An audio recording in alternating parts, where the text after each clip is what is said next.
Bueno, vamos a meternos de lleno en esto. Bienvenidos a este análisis, donde nuestra misión es tomar datos súper complejos y convertirlos en un tutorial paso a paso facilísimo de entender. Hoy vamos a hablar de los cimientos, de la base de todo, la creación de presupuestos. Y a ver, hacer un presupuesto no es solo armar un montón de fórmulas en una hoja de cálculo, no. Es literalmente construir el plano arquitectónico de cualquier negocio. Así que, en los próximos minutos vamos a desglosar este proceso para que quede clarísimo. Nuestra hoja de ruta de hoy es súper directa. 1. Introducción a los presupuestos. 2. El ciclo de vida del presupuesto. 3. El presupuesto de ventas. 4. El presupuesto de compras. Y 5. Errores comunes y variaciones. ¡Arrancamos! Número 1. Introducción a los presupuestos. Antes de poner un solo número en la computadora, tenemos que entender por qué hacemos esto. No es un simple trámite administrativo. O sea, es pura estrategia pura y dura. El autor Torres, por ahí del 2022, dio en el clavo con esta definición. Cuantificar un plan. Es brillante por lo simple que es. Básicamente, presupuestar es agarrar esa visión gigante que tenemos en la cabeza y ponerle números duros, reales. Todo esto mucho antes de gastar un solo centavo. Es aterrizar las ideas a la vida real. Pasemos al número 2, el ciclo de vida del presupuesto. A ver, armar un presupuesto no es algo que haces una vez al año, lo guardas en un cajón y te olvidas. ¡Para nada! Es un proceso vivo. Imaginen que es como planear un viaje por carretera. El paso 1, la elaboración, es sentarnos a ver el mapa y decidir qué ruta tomar. El paso 2, la aprobación, es cuando todos los que van en el auto se ponen de acuerdo y dicen, ok, vamos para allá.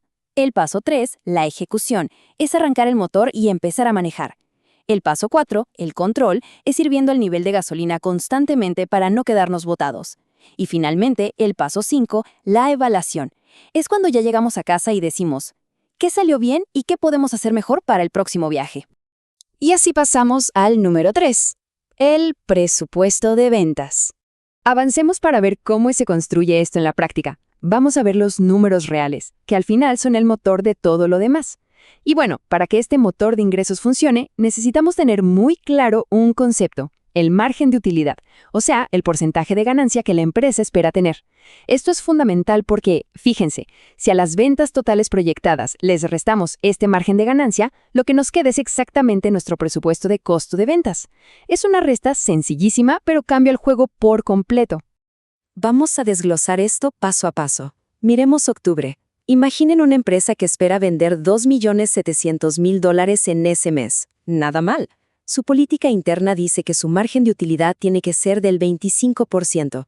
Bueno, si calculamos ese 25%, son $675.000 que tenemos que restar. Y listo, ahí nos da el costo real de ventas, $2.025.000.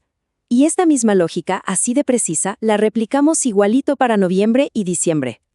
Y esto ilustra brillantemente lo que pasa a lo largo del tiempo.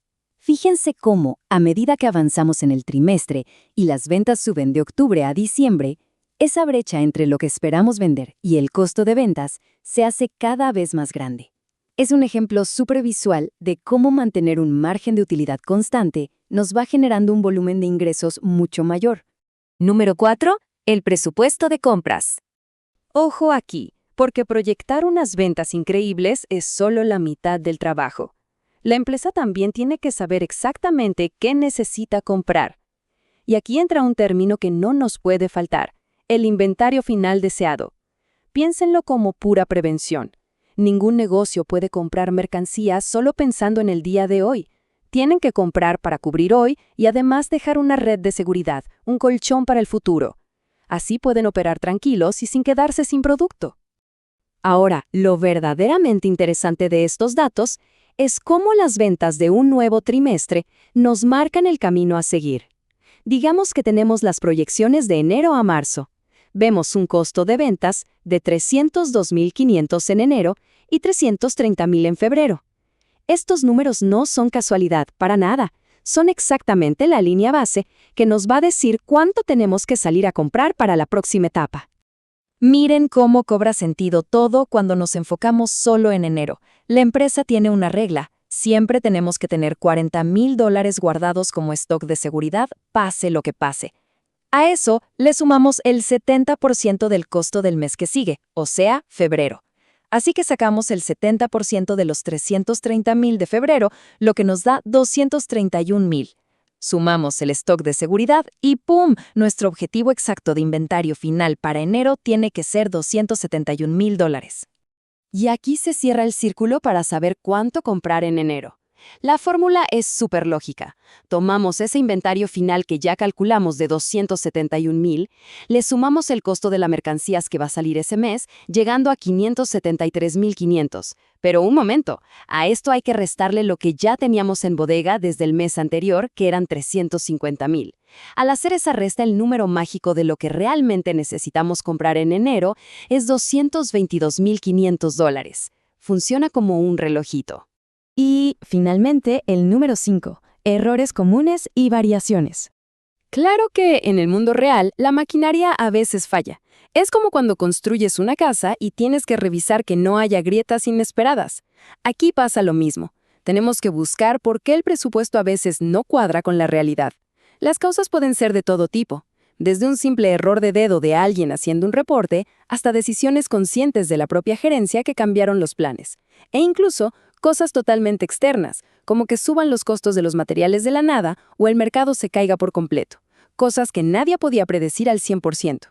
Entonces, el punto crucial aquí es entender que todo este proceso tiene sus pros y sus contras. Por un lado, las ventajas son brutales. Nos permite planear y crear diferentes escenarios para el futuro con muchísima claridad. Pero, por otro lado, no podemos ignorar las desventajas. Si nos ponemos súper rígidos con los números, perdemos flexibilidad para tomar decisiones rápidas. Y ni hablar del factor humano, donde los distintos departamentos a veces terminan jugando con el sistema o modificando cosas solo para que sus números cuadren.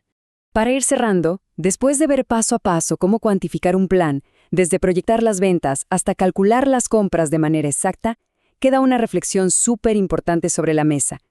Con toda esta información en mano, en la vida real, ¿su planeación financiera es verdaderamente un mapa que los guía hacia el éxito o simplemente están manejando a ciegas esperando no chocar? Es una pregunta perfecta para auditar nuestra propia estrategia. Muchísimas gracias por acompañarnos en este análisis. Nos vemos en la próxima.